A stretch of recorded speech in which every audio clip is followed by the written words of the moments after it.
হাওড়ার কোন স্কুল? আমার কেদারনাথ ইনস্টিটিউশন, সেটা কোথায়? রামরাজাতলাতেই। রামরাজাতলাতে? হ্যাঁ, এই রামরাজাতলা, এই যে যারা বলতেন না রাম বহিরাগত, হ্যাঁ রাম বহিরাগত, তো সেই ধরনের যে খুব শিক্ষিত দেখতে যে মূর্খরা রয়েছেন, দেখুন বয়স যার বেশি হোক না কেন, মূর্খ তো মূর্খই থাকে। তিনি যদি ছোট হন বা বয়স, মূর্খের সঙ্গে তো বয়সের কোনো সম্পর্ক নেই। রামকৃষ্ণদেব, বিবেকানন্দ, মা শারদা, শ্রী চৈতন্যদেব, আমি যদি চলে আসি সাধক রামপ্রসাদ থেকে শুরু করে বাকি অগণিত নাম, সেটা আমি একদম ইদানিং শেষের দিকে যদি বাবা লোকনাথ বলি, হিন্দুত্বের রেনেসা হওয়ার যে মাটি, সেই মাটিটাকে বেশ কিছু লোকজন ইতিহাস মুছে দিয়ে রামকৃষ্ণ দা, বিবেকানন্দ দা, শ্রী চৈতন্য দা এইটা করে দেওয়ার প্রক্রিয়া করলেন। এরা তো সমাজে ভালো লোক, সরিয়ে দিল এরা হিন্দু সন্ন্যাসী বা হিন্দুত্বের জাগরণের নেতা ছিলেন, এটা ভুলিয়ে দেওয়া হলো খুব সুচারুভাবে, মানে অন্য ব্র্যাকেটে ঢুকিয়ে দেওয়া হলো। হ্যাঁ, মানে এদের সঙ্গে যেন লেনিনের দেখা হতো। লেনিন, স্টালিন, রামকৃষ্ণ, বিবেকানন্দ তার একসঙ্গে চা ফা খেতেন, এই ধরনের গল্পটাকে গুলিয়ে দেওয়া হলো। সেকুলারিজম মানে হচ্ছে হিন্দু ধর্ম অস্বীকার, হ্যাঁ, আর টুপি পরে ইফতার, সঙ্গে একটু ফলাহার, এটাই সেকুলারিজম। এই একটা করা হলো এবং কিছু জেগে ঘুমিয়ে থাকা বাঙালি সেটাকে ওয়েলকাম করে নিজের সর্বনাশটা করলেন। আজকে তারা সেই সর্বনাশ থেকে বেরোবার জন্য নিজেরাই ছটফট করছেন। আমি বলছি কি রুদ্রদা, আমার নিজের দেখা বা বিভিন্ন সময়তে যারা অনেক সময় বলেন না যে এই আমরা যারা বলছি হিন্দুত্ব নিয়ে কথা, বা আমরা যারা বলছি যে সেকুলারিজম ভণ্ডামো, আসলে তারা কিসের ভিত্তিতে বলছি? আমরা এটার ভিত্তিতেই বলে এসেছি যে আমরা যে ছবিগুলো দেখেছিলাম সাদা ধুতি পাঞ্জাবি পরে লোকজন, তারা কখনো ভারত তেরে টুকরে হোঙ্গে ইনশাল্লাহ ইনশাল্লাহ বলেননি কোনোদিনও। তারা বরঞ্চ পাড়ায় সংস্কৃতি চর্চার কথা বলেছিলেন, তাদের নিজস্ব মতামত ছিল, মতাদর্শ ছিল, তারা কখনো পুজোতে বাধা সৃষ্টিও করেননি, আর তারা ভারত তেরে টুকরে হোঙ্গে ইনশাল্লাহ এটাও বলেননি।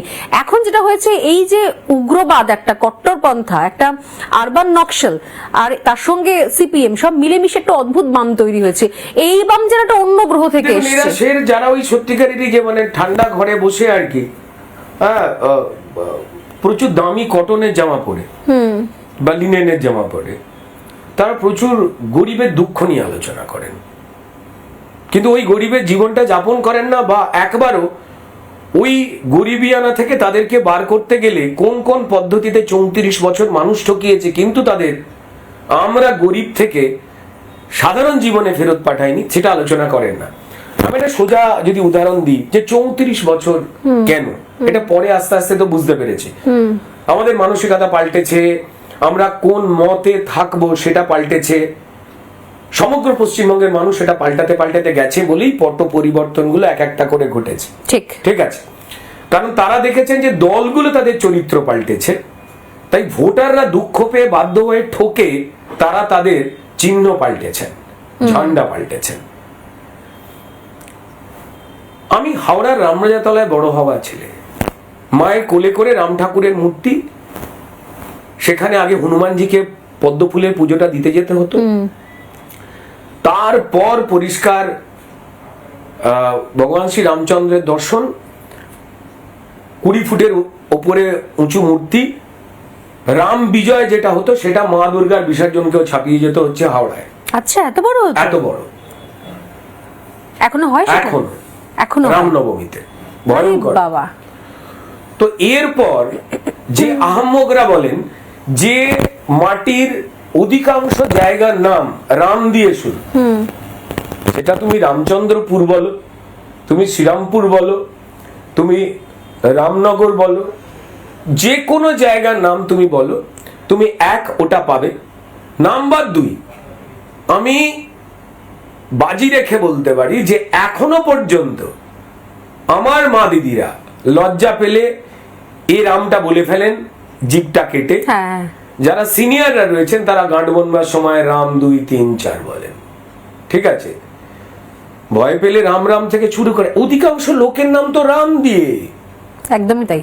আমি সীতারাম ইয়েচুরি নিয়ে ছোট করবো না কাউকে, তাদের চোখে আঙুল ঢুকিয়ে দেবো না, যে এফিডেভিট করবার তো উপায় ছিল, করেননি কেন এতদিন? ঠিক আছে। তো যাই হোক না কেন, যে মাটির অধিকাংশ জায়গার নাম রাম দিয়ে, যেখানে ব্যক্তিদের নাম রাম দিয়ে, রাজা রামমোহন রায় কে ভাই? স্কাল্পচারিস্ট আমি রামকিঙ্কর বেজ, একদম। তিনি কে? সাধক রামপ্রসাদ কে? রামকৃষ্ণ দেবের বাড়িতে কুলদেবতা ছিলেন রামলালা। রামলালা, তার বাবার নাম ছিল ক্ষুদিরাম, তার প্রত্যেক কাকার নাম রাম দিয়ে, তার পিসির নাম ছিল রামশিলা। কাকে তুমি ভুল বোঝাতে এসেছো? হ্যাঁ, যার টাক পড়ে গেছে তাকে তুমি চিরুনি কিছুক্ষণের জন্য বেচতে পারো, তারপর সে যখন জেগে তোমায় তাড়া করবে, সেই পরিবেশটা, আজকে যে পরিবেশটা চলছে সেটা হচ্ছে। তারা তাড়া খাচ্ছে মানুষকে ভুল বোঝাতে গিয়ে নিজের প্রোডাক্ট। ঠিক যেমন পাড়ায় মিষ্টির দোকানটা বেশি করে না রাখলে, জোর করে মিষ্টি না খাওয়ালে সুগারটা হবে না, আর সুগার যদি না হয় ইনসুলিনের দোকান থেকে আমার ইনজেকশনটা বা ওষুধটা বিক্রি হবে না। ঠিক ঠিক তেমনি আমি যদি গরিবকে তৈরি না করে রেখে দিই, গরিবকে যতক্ষণ না আমি গরিব রেখে দিতে পারছি, ততক্ষণ কিন্তু আমি গরিবকে স্বপ্ন দেখাতে পারবো না, আমার দলটা উঠে যাবে, স্বপ্ন বেঁচে যাবে না। তো তাহলে গরিব রেখে দেওয়াটাই বামপন্থীদের কাজ।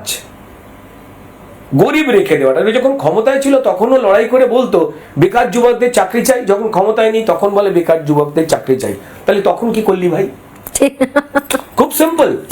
নানা ধরনের কন্টেন্ট দেখার জন্য লাইক করুন, শেয়ার করুন আমাদের ফেসবুক পেজ, সাবস্ক্রাইব করুন আমাদের ইউটিউব চ্যানেল।